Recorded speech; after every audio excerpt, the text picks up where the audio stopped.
Até onde pode ir um império para consolidar sua autoridade sobre vastos territórios e populações diversas? No Império Colonial Francês, o castigo era muito mais do que um ato de correção.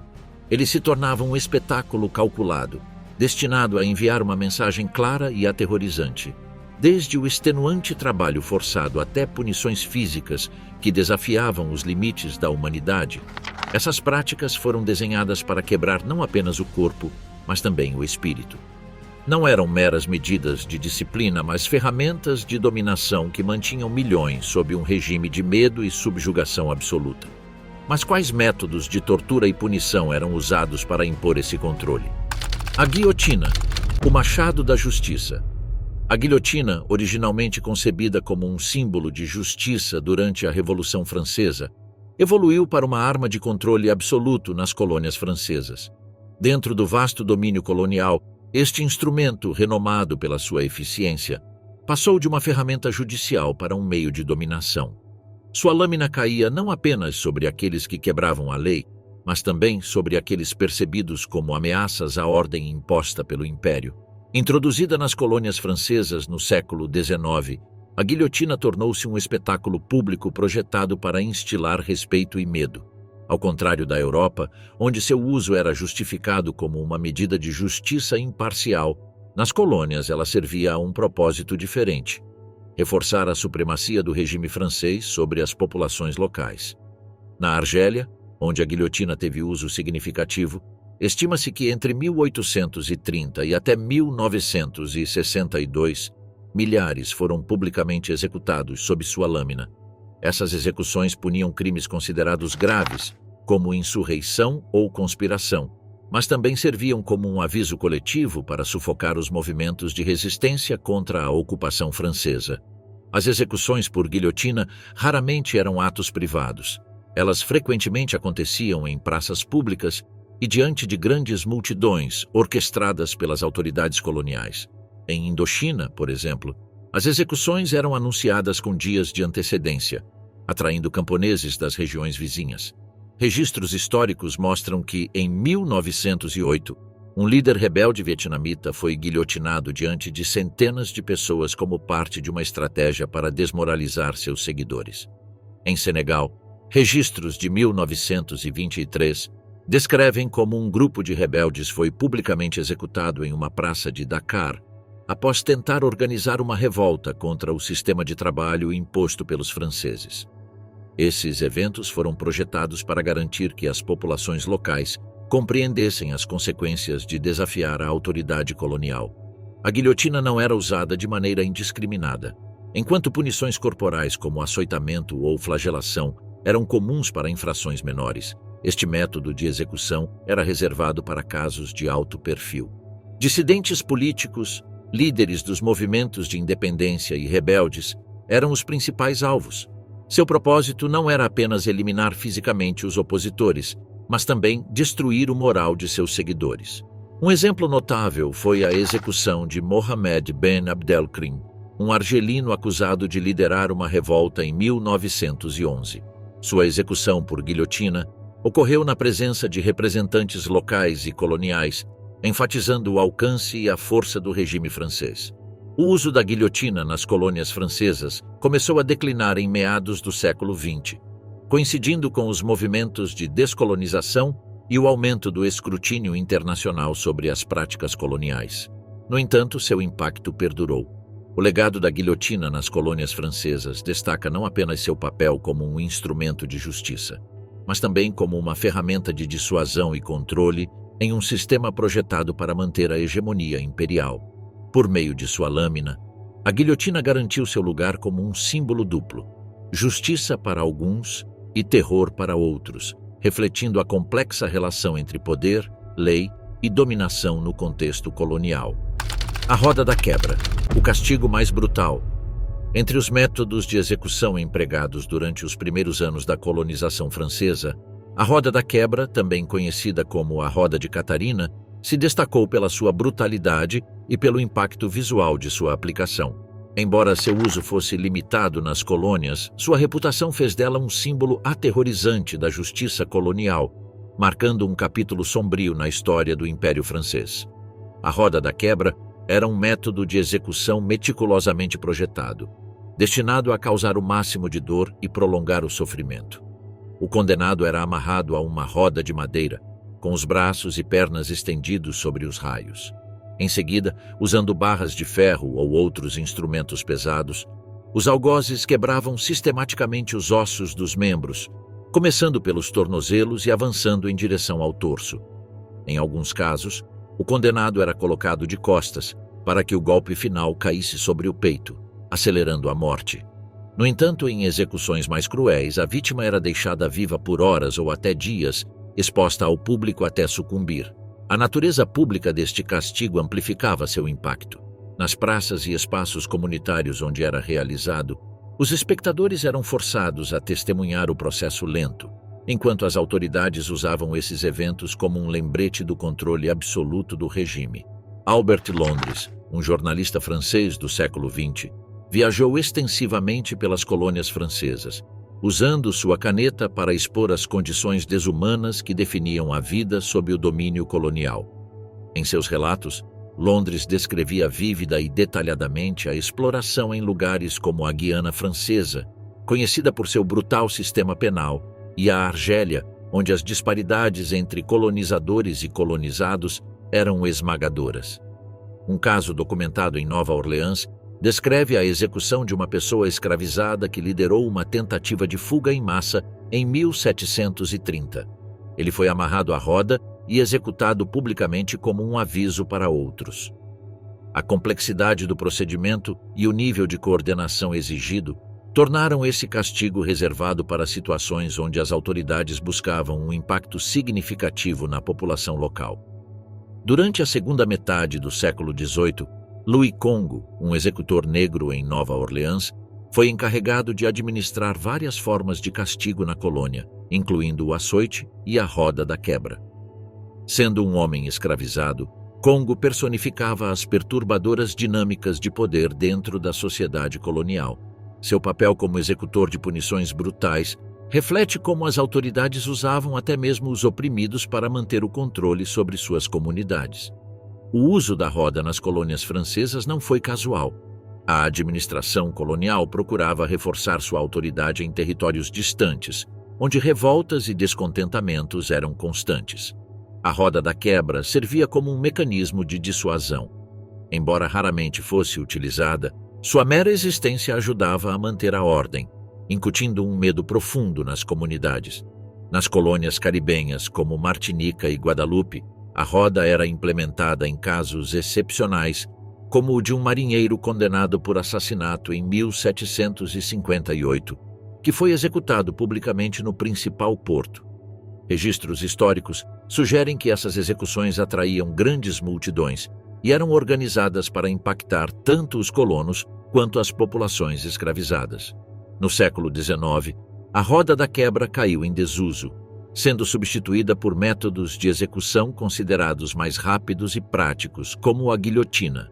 Essa mudança refletiu não apenas os avanços nas técnicas de punição, mas também uma evolução nas estratégias coloniais, que começaram a priorizar a eficiência em detrimento do espetáculo público. Apesar de seu desaparecimento, a roda deixou uma marca profunda na memória coletiva das colônias. Como símbolo das dinâmicas de poder no sistema colonial, esse castigo extremo representou uma das manifestações mais cruas do controle absoluto exercido pelo regime francês. Embora seu uso tenha sido limitado, a roda da quebra permaneceu um emblema da justiça mais severa e uma ferramenta extrema de dissuasão. Seu legado é lembrado como uma das práticas mais atrozes dentro do sistema colonial francês, sublinhando as dinâmicas de controle e repressão que caracterizaram esse período da história. Açoite e flagelação, métodos de castigo no Império Colonial Francês. O açoite e a flagelação tornaram-se práticas rotineiras dentro das estratégias disciplinares do Império Colonial Francês. Essas formas de punição física foram legalmente sancionadas pelo Código do Indígena, promulgado em 1881, um conjunto de leis que concedia amplos poderes às autoridades coloniais para impor penalidades sobre as populações indígenas sem a necessidade de processos judiciais formais.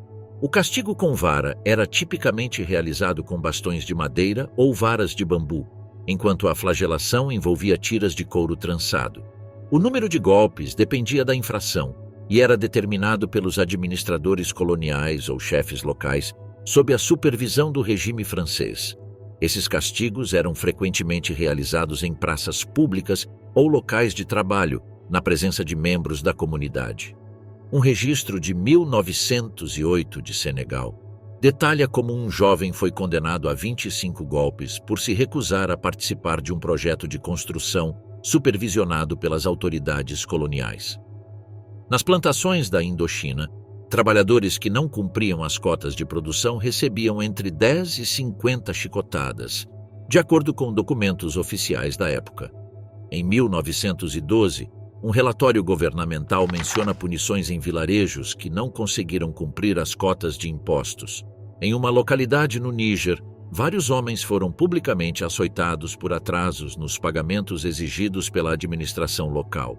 Em 1923, um grupo de agricultores que protestava contra a expropriação de terras foi submetido a flagelações coletivas, conforme anotado nos arquivos coloniais. Cada pessoa recebeu entre 20 e 30 golpes. Em 1930, durante uma greve em uma plantação de borracha, vários trabalhadores foram publicamente chicoteados por não retornarem ao trabalho após um ultimato das autoridades. Registros da empresa mencionam o uso desse método como uma medida de dissuasão imediata. O Código do Indígena estipulava que punições físicas poderiam ser impostas por infrações como desobedecer ordens, atrasos nos pagamentos de impostos ou falha em participar do trabalho obrigatório. A ausência de um sistema de apelações garantiu que essas sanções fossem executadas rapidamente e sem resistência formal. Em Senegal, um caso de 1910 detalha como um homem foi condenado a 30 golpes por não ter comparecido à construção de uma estrada em sua região. Documentos históricos descrevem o evento como uma ação disciplinar comum implementada para garantir o cumprimento das diretrizes coloniais. As punições físicas permaneceram em uso em várias colônias francesas até a década de 1940. Quando começaram a ser questionadas devido à crescente crítica internacional às práticas coloniais. No entanto, relatos da época mostram que esses métodos ainda eram comuns em áreas rurais, onde a administração colonial mantinha controle direto sobre as populações locais.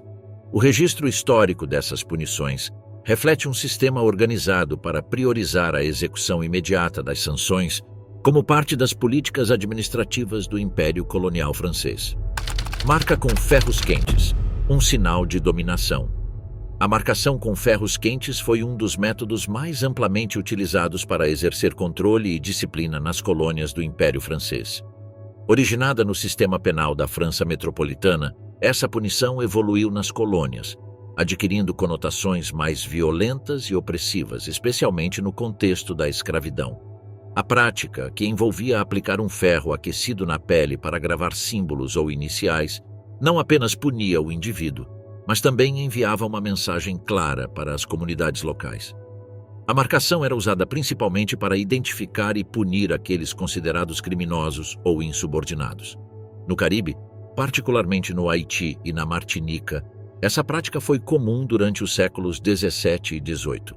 Indivíduos condenados por roubo, deserção ou rebelião eram marcados com ferros quentes que inscreviam letras como V para voleur, ladrão, ou símbolos específicos das autoridades coloniais. No sistema de escravidão, a marcação adquiriu um propósito adicional.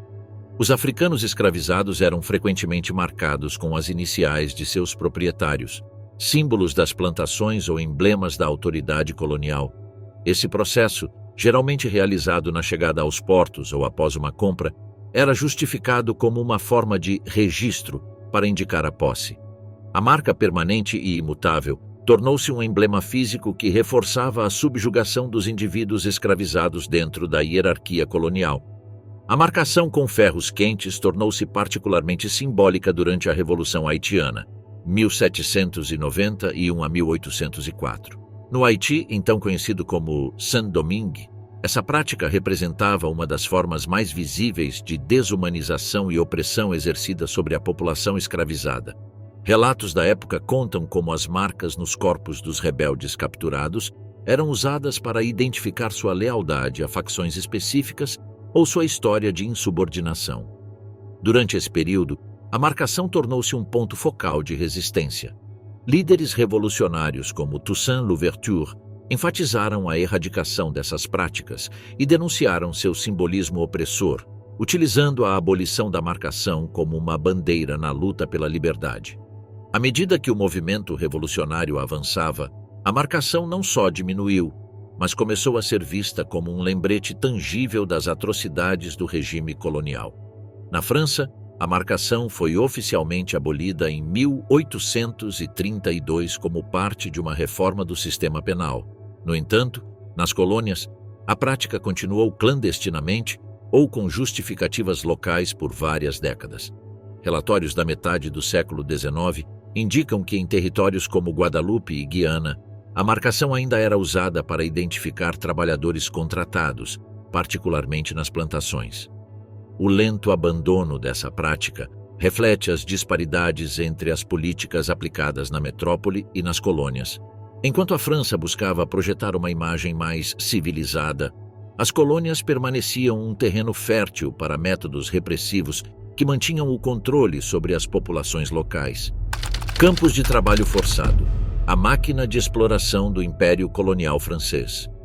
No coração do sistema colonial francês, os campos de trabalho forçado surgiram como uma das ferramentas mais eficazes para sustentar a economia imperial e manter o controle sobre as populações colonizadas. Esses campos, estabelecidos em territórios como a Guiana Francesa, Madagascar e a África Ocidental, foram usados não apenas para explorar recursos naturais, mas também para punir aqueles que desafiavam a autoridade colonial. O trabalho forçado foi implementado como uma forma de maximizar a produtividade econômica em regiões ricas em recursos.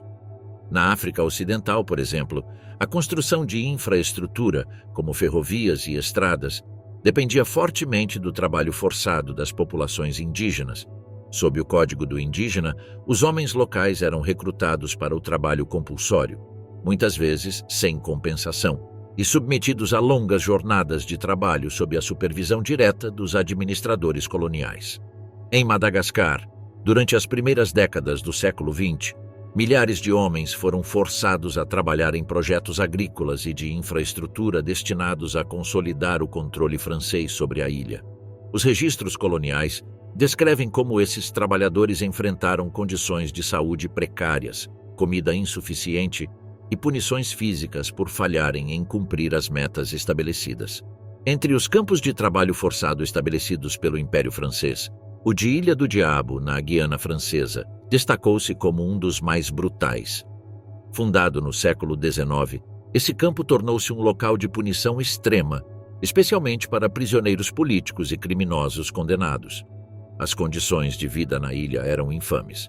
Os prisioneiros enfrentavam desnutrição, doenças como malária e intermináveis dias de trabalho sob um clima tropical hostil. A Ilha do Diabo ganhou notoriedade durante o caso Dreyfus, quando o oficial do exército francês Alfred Dreyfus foi enviado para lá após ser falsamente acusado de traição.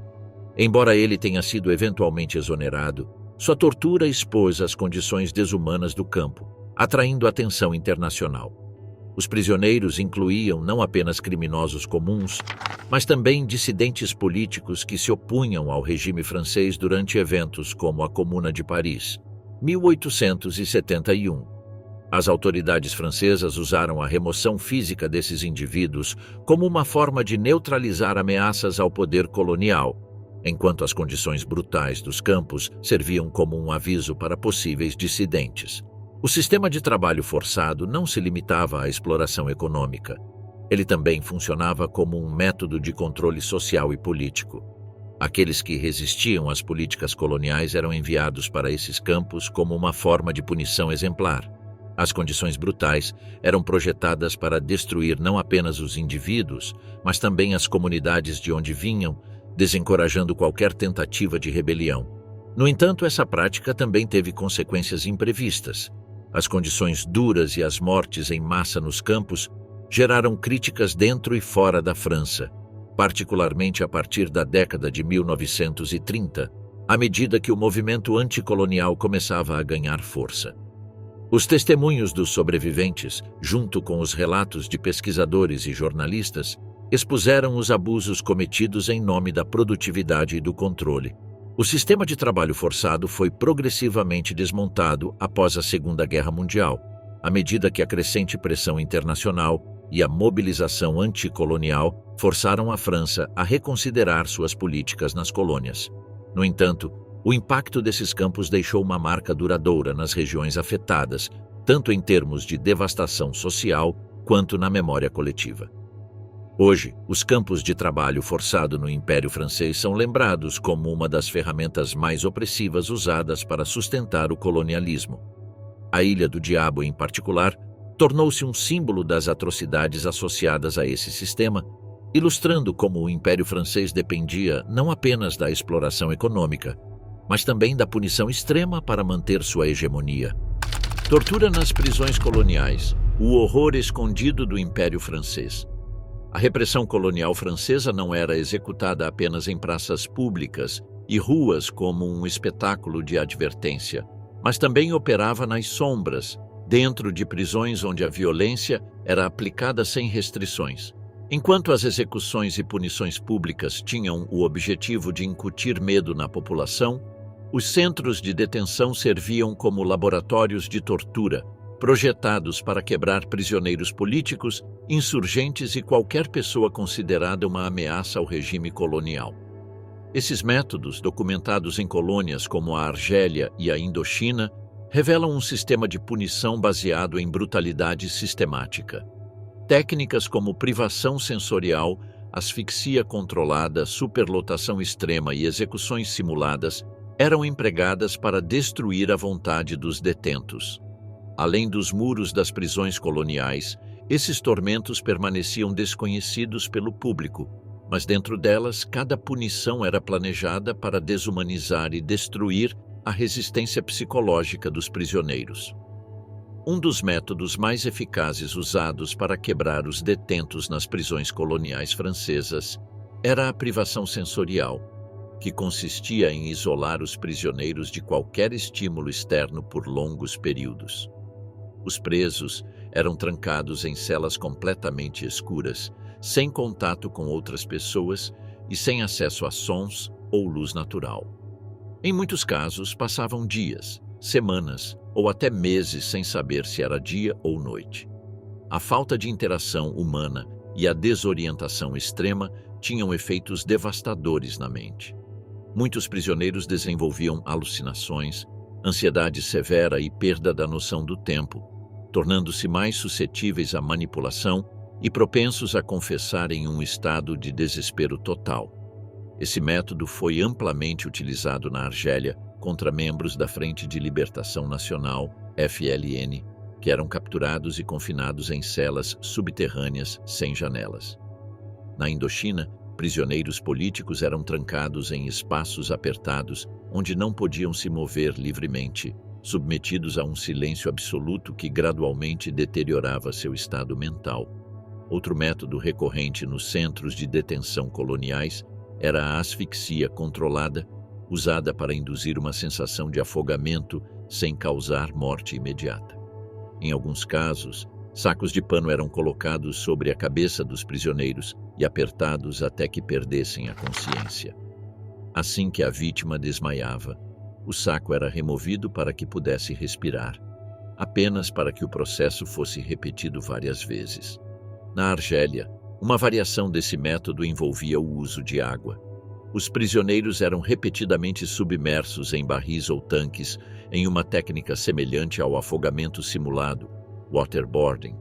Essa prática induzia um pânico extremo, fazendo com que os detentos acreditassem que estavam prestes a morrer, forçando-os a confessar em um estado de terror absoluto. As execuções simuladas eram outro mecanismo utilizado para subjugar os prisioneiros. Em muitos casos, os detentos eram retirados de suas celas com os olhos vendados, transportados para locais remotos e enfileirados diante de um pelotão de fuzilamento. Eles ouviam o som das armas sendo carregadas e recebiam a ordem de se preparar para a morte. No último momento, os tiros eram disparados para o alto ou simplesmente eram devolvidos às suas celas. Esse método tinha como objetivo destruir completamente a resistência psicológica dos prisioneiros, deixando-os em um estado constante de medo da morte. Além da tortura física e psicológica, as condições de vida nas prisões coloniais já eram, por si só, uma forma de punição. Em muitos casos, os prisioneiros não precisavam ser interrogados ou espancados para morrer, pois doenças, fome e falta de higiene os matavam lentamente. Na Indochina, os detentos eram amontoados em celas minúsculas e sem ventilação. O calor sufocante e a umidade transformavam esses espaços em armadilhas mortais, onde doenças se espalhavam descontroladamente. A escassez de água potável e a alimentação inadequada enfraqueciam rapidamente os prisioneiros, muitos dos quais não sobreviviam mais do que alguns meses em cativeiro. Na Argélia, alguns prisioneiros eram confinados em gaiolas ao ar livre, expostos ao sol escaldante durante o dia e ao frio intenso durante a noite.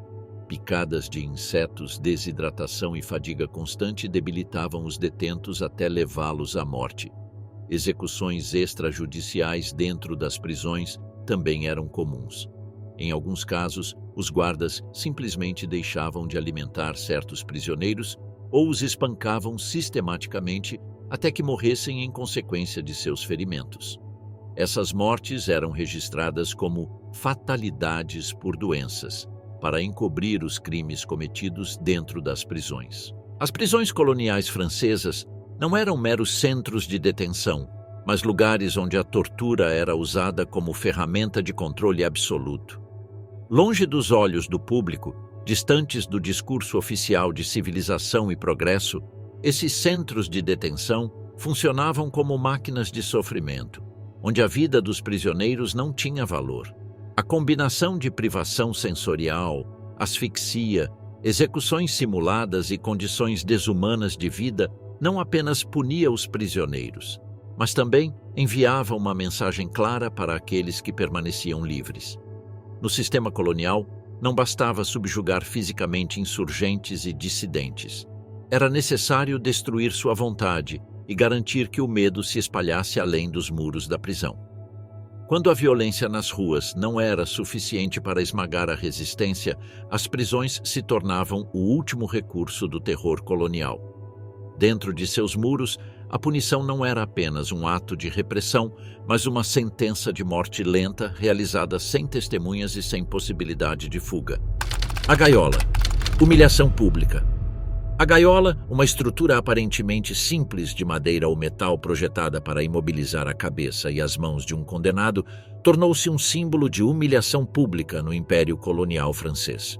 Embora originária da Europa como punição para infrações menores nas colônias francesas, essa prática adquiriu um caráter mais severo, especialmente quando utilizada contra populações escravizadas, indígenas e trabalhadores forçados. O processo era direto. O indivíduo condenado era colocado em uma estrutura que restringia a mobilidade, muitas vezes em um local público, como uma praça ou mercado. Por horas, ou até mesmo dias, a pessoa tinha que suportar não apenas o desconforto físico da posição forçada, mas também a humilhação de ser alvo de zombarias, insultos e, em alguns casos, agressões físicas por parte dos espectadores. Nas colônias, essa punição muitas vezes era combinada com atos adicionais de crueldade. Registros históricos relatam casos em que indivíduos na gaiola eram espancados pelos capatazes coloniais ou atingidos por objetos atirados pela multidão. O objetivo não era apenas degradar o indivíduo punido, mas também enviar uma mensagem clara de submissão a toda a comunidade.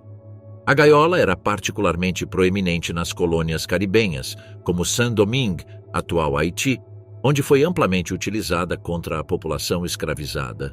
Registros históricos indicam que pessoas escravizadas que desobedeciam seus senhores, tentavam fugir ou simplesmente questionavam ordens podiam ser colocadas na gaiola por longas horas sob o sol escaldante. Em Saint-Domingue, esse método era comum nas plantações, sendo imposto como punição para infrações menores, como atraso ou conversas proibidas. No entanto, também era utilizado em resposta a tentativas de rebelião, com a gravidade da punição aumentando por meio de atos como espancamentos públicos antes ou depois de serem colocados na estrutura. Na África Ocidental Francesa, a gaiola era usada contra as populações indígenas que não conseguiam cumprir as cotas de trabalho forçado ou resistiam à autoridade colonial.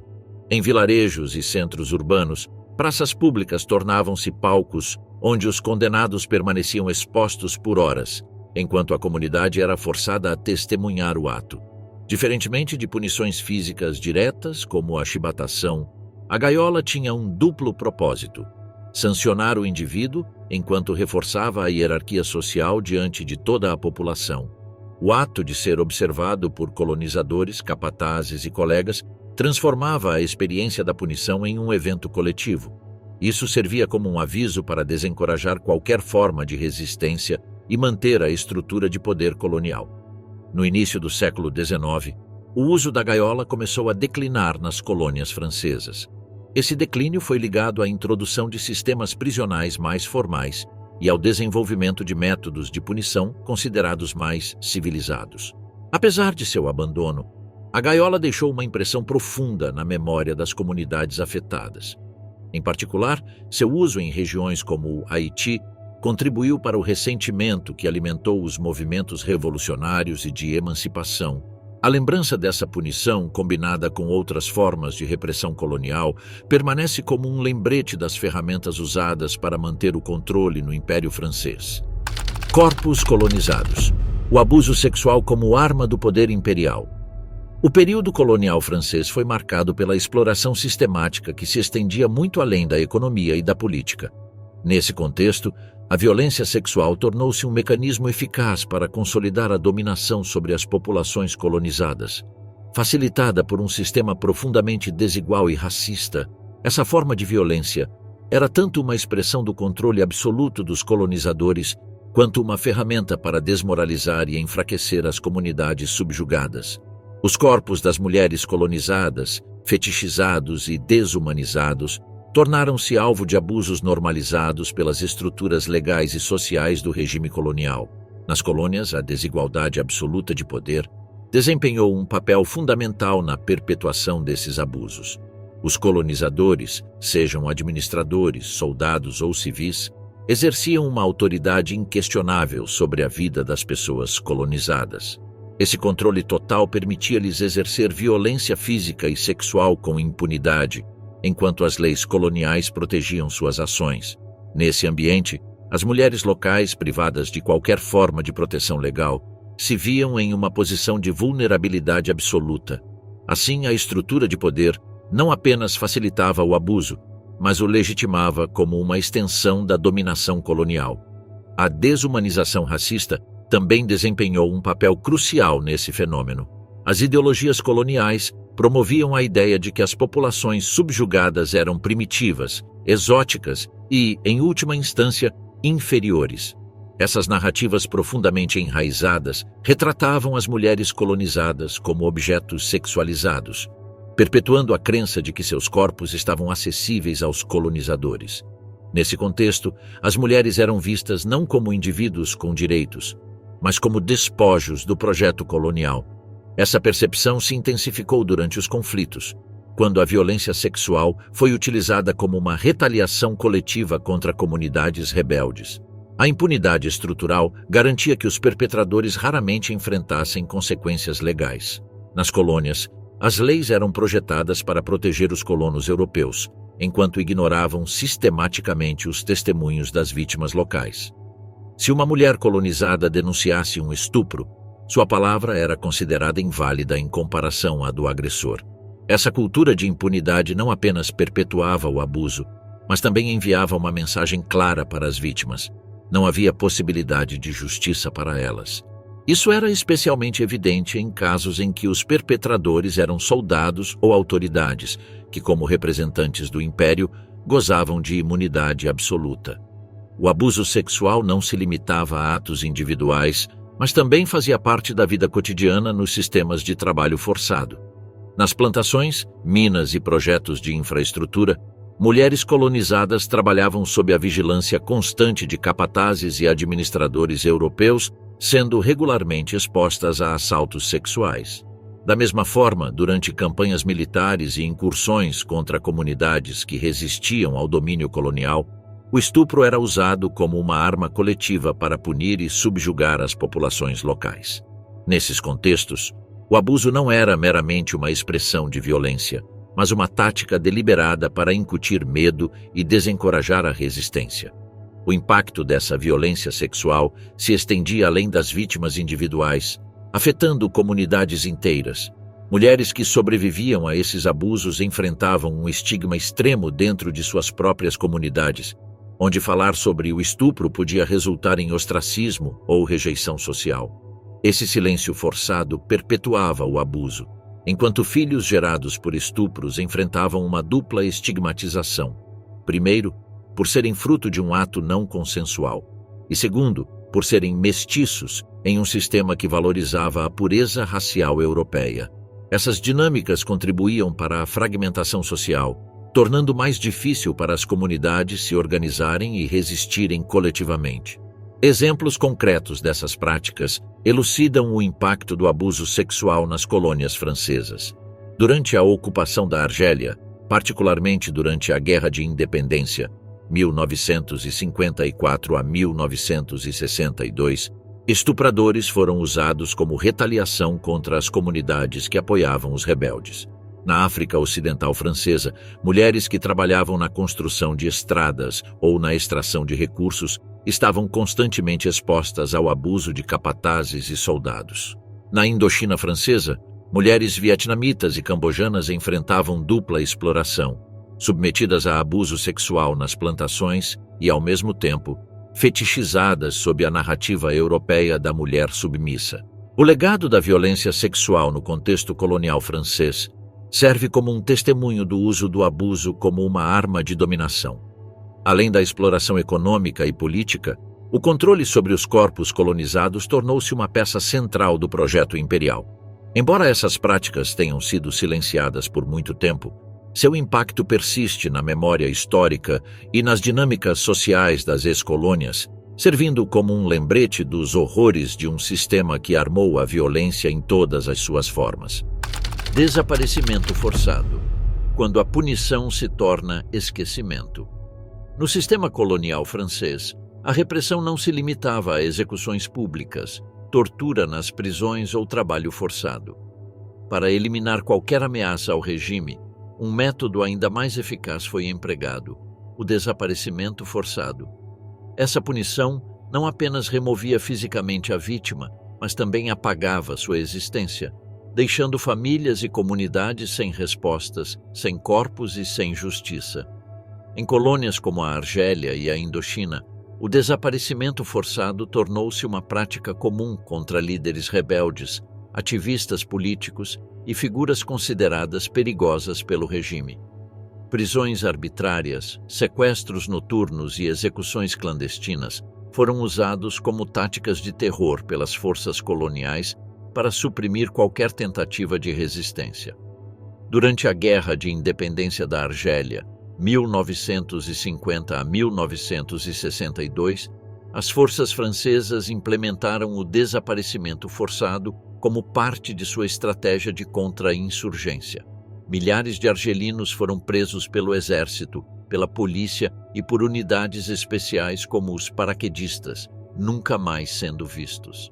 Os indivíduos sequestrados eram levados para centros de detenção secretos, onde eram interrogados e torturados. Alguns eram executados em segredo, com seus corpos despejados em valas comuns, rios ou até no mar Mediterrâneo. Outros eram transportados de helicóptero e jogados vivos do ar, em uma prática conhecida como Les Crevettes Bigarde, camarões de Bigard, nomeada em referência ao general francês Marcel Bigard, que justificava esse método como uma eliminação rápida dos inimigos. Um dos casos mais bem documentados foi o desaparecimento de Maurice Audin, um matemático francês e militante comunista que apoiava a independência argelina. Ele foi preso em 1957 pelas forças francesas e nunca mais foi visto. Durante décadas, o governo francês negou sua execução, até que em 2018 reconheceu oficialmente que Audin foi assassinado sob tortura e que seu corpo foi desaparecido. O desaparecimento forçado também foi utilizado contra civis acusados de colaborar com a Frente de Libertação Nacional, FLN. Homens, mulheres e até adolescentes eram presos sob suspeita, mas, em vez de serem julgados ou encarcerados, simplesmente desapareciam. Suas famílias nunca recebiam informações sobre seu paradeiro e qualquer tentativa de exigir respostas era reprimida.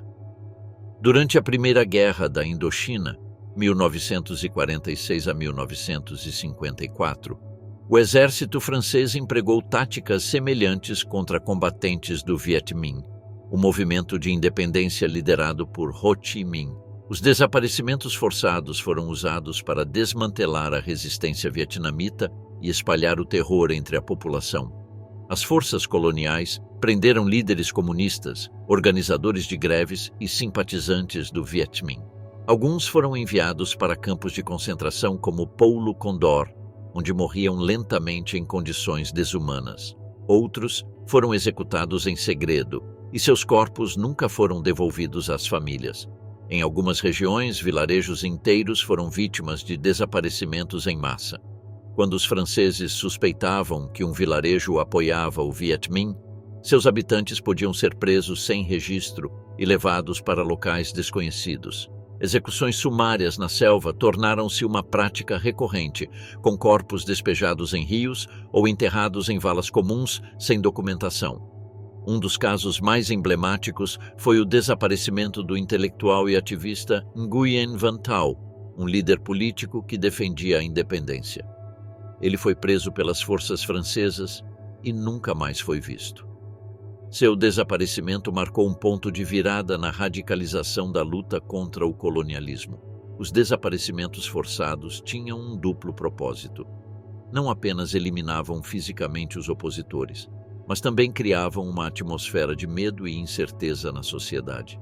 Sem corpos ou provas concretas, as famílias ficavam presas em uma busca interminável, sem respostas e sem a possibilidade de luto. As forças coloniais usaram diversos métodos para apagar todos os vestígios de seus crimes. Valas comuns clandestinas eram escavadas para esconder os corpos. Na Argélia, detidos eram jogados no mar Mediterrâneo com blocos de cimento amarrados aos seus corpos. Além disso, as autoridades coloniais negavam sistematicamente qualquer envolvimento nesses desaparecimentos. As famílias, dizia-se que seus entes queridos haviam fugido ou se juntado aos rebeldes, criando um vácuo legal que impedia qualquer tipo de investigação. O desaparecimento forçado teve um efeito devastador sobre as sociedades colonizadas. Ele não apenas eliminava os líderes dos movimentos de resistência, mas também fomentava uma cultura de medo, onde ninguém ousava desafiar a autoridade colonial. Na Argélia, a tática do desaparecimento forçado espalhou terror entre aqueles que apoiavam a independência. Muitos opositores preferiram o exílio a correr o risco de serem sequestrados. A incerteza sobre o destino de milhares de desaparecidos permanece um tema de memória histórica na Argélia até hoje. No Vietnã, o uso de desaparecimentos forçados alimentou o ódio ao domínio francês e radicalizou ainda mais a luta pela independência. A cada líder desaparecido, o Viet Minh encontrava novas razões para intensificar sua resistência, até finalmente alcançar a vitória em 1954. Os desaparecimentos forçados foram um dos métodos mais extremos empregados pelo regime colonial francês. Não se tratava apenas de punição ou execuções, mas da aniquilação total de uma pessoa e de sua memória. Corpos nunca foram recuperados, histórias permaneceram incertas e famílias foram condenadas a uma espera sem fim. Quando a repressão pública e a tortura nas prisões não eram suficientes, o Império recorria à sua arma mais eficaz: fazer seus inimigos desaparecerem sem deixar rastros. Na história do colonialismo francês, poucas táticas foram tão brutais e poucas deixaram marcas tão profundas nas nações que lutaram por sua independência. Testemunhas. Figuras emblemáticas dos métodos coloniais franceses.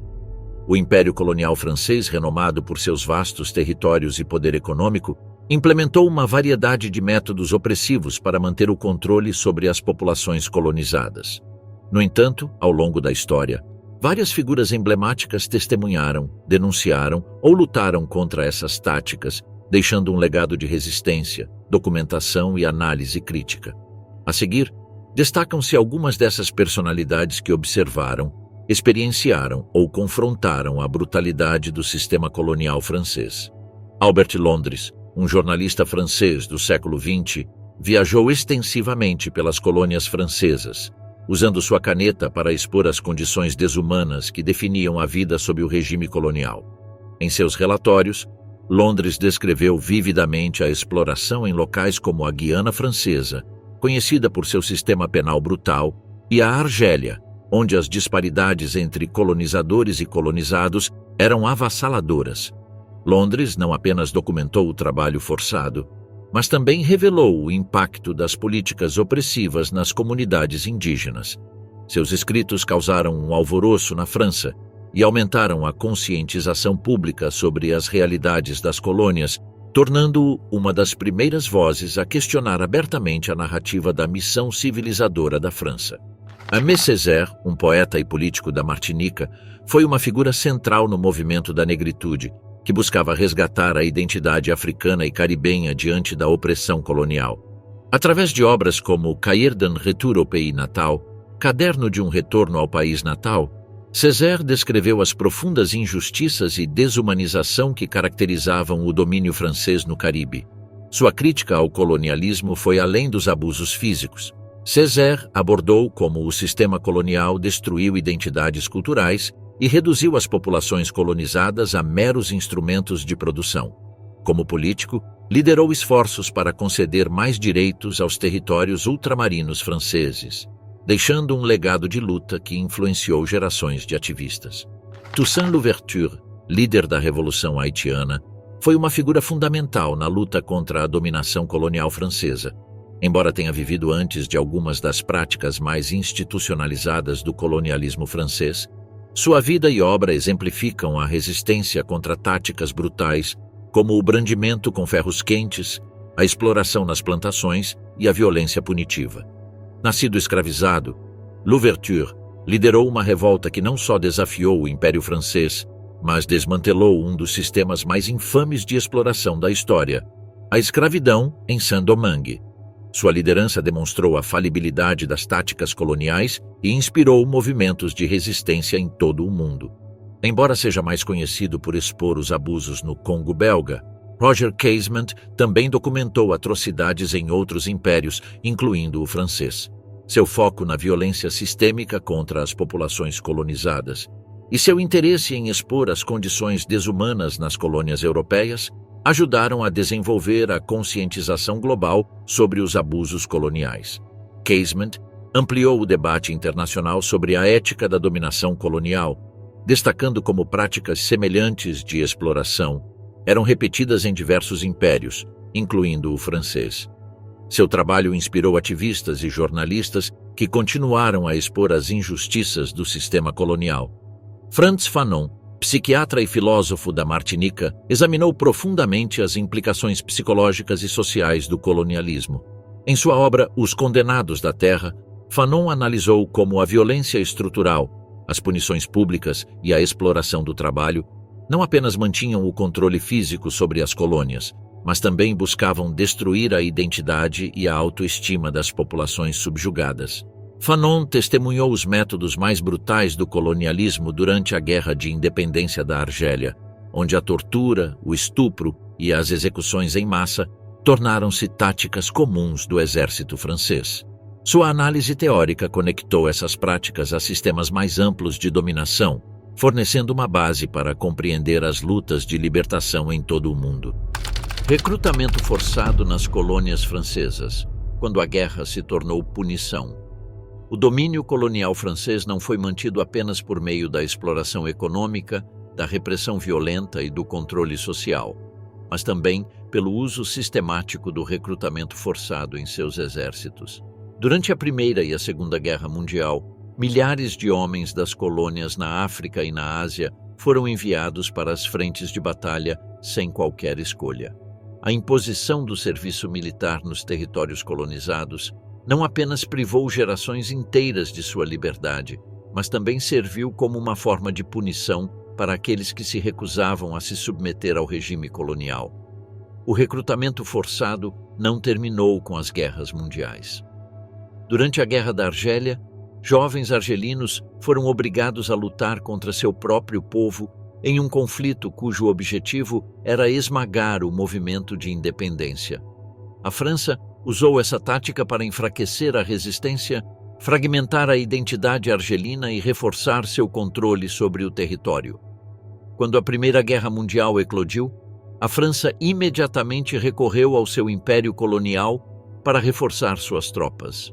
Mais de 500.000 de soldados coloniais foram recrutados para lutar nos campos de batalha da Europa. Homens da Argélia, Senegal, Marrocos, Tunísia, Madagascar, Indochina e da África Ocidental Francesa foram enviados para a linha de frente sem entender as razões do conflito ou receber treinamento adequado. Muitos foram alistados à força, sequestrados de suas aldeias ou enganados com falsas promessas de cidadania e recompensas financeiras que nunca se concretizaram. Nas trincheiras, os soldados coloniais eram colocados nas posições mais perigosas e usados em ataques frontais de alto risco, onde as baixas eram massivas. Eles eram designados para tarefas extremamente perigosas, como limpar campos minados ou realizar ataques suicidas contra as linhas inimigas. Dentro do exército francês, os soldados africanos e asiáticos enfrentavam discriminação constante. Eram tratados como inferiores pelos oficiais franceses, recebendo menos equipamentos, comida de pior qualidade e vivendo em condições deploráveis. Apesar de seus sacrifícios na guerra, os sobreviventes nunca foram reconhecidos como iguais aos soldados franceses. Ao retornarem para seus países de origem, foram negadas as pensões e benefícios concedidos aos veteranos europeus. Durante a Segunda Guerra Mundial, a França repetiu a mesma estratégia. Mais de 400.000 soldados coloniais foram recrutados, usando métodos de coerção ainda mais severos. Milhares de africanos foram alistados no corpo dos tirailleurs senegalais e enviados para lutar na Europa e no norte da África. Assim como na Primeira Guerra Mundial, esses soldados foram designados para missões extremamente perigosas e submetidos a um tratamento degradante por parte dos oficiais franceses. Ao final da guerra, muitos desses soldados esperavam ser recompensados e obter a cidadania francesa. No entanto, em 1944, um grupo de veteranos africanos foi massacrado pelo exército francês no campo de Tiaroy, no Senegal, quando protestavam pelo pagamento dos salários atrasados. Esse episódio deixou claro que a França só valorizava seus soldados coloniais enquanto precisava deles no campo de batalha, descartando-os assim que o conflito terminava. O caso mais extremo de recrutamento forçado ocorreu durante a Guerra de Independência da Argélia. Mais de 250.000 argelinos foram obrigados a ingressar no exército francês e lutar contra seus próprios compatriotas. A França recrutou milhares de jovens argelinos para os Harkis, um contingente de tropas indígenas usado para reprimir a Frente de Libertação Nacional. Muitos desses jovens foram coagidos, ameaçados ou forçados a se alistar para evitar represálias contra suas famílias. Quando a Argélia conquistou a independência em 1962, a França abandonou os Harkis à própria sorte. Milhares foram mortos por nacionalistas argelinos por colaborarem com os franceses, enquanto outros foram presos em condições desumanas. Os poucos que conseguiram escapar para a França enfrentaram discriminação e foram tratados como cidadãos de segunda classe, sem o reconhecimento e a proteção que lhes haviam sido prometidos durante a guerra. O recrutamento forçado nas colônias francesas foi uma prática brutal que privou milhares de pessoas de sua liberdade. Para a França, as populações indígenas não eram consideradas cidadãs, mas eram vistas como soldados úteis quando era necessário reforçar o exército. Eram usados como carne de canhão em trincheiras, ataques suicidas e missões de alto risco. Quando as guerras terminaram, não receberam o mesmo reconhecimento ou pensões concedidas aos soldados franceses. Na Argélia, a tática foi ainda mais cruel. Forçar jovens a lutar contra seu próprio povo foi uma maneira de fragmentar a resistência, dividir comunidades e espalhar o medo. Quando a guerra acabou, os soldados argelinos recrutados pela França foram abandonados sem proteção e condenados ao esquecimento. O Império Colonial Francês dependia de práticas punitivas que combinavam terror público com opressão sistemática. Além de sua crueldade física, esses métodos visavam destruir a moral das comunidades locais, reforçando a hegemonia colonial.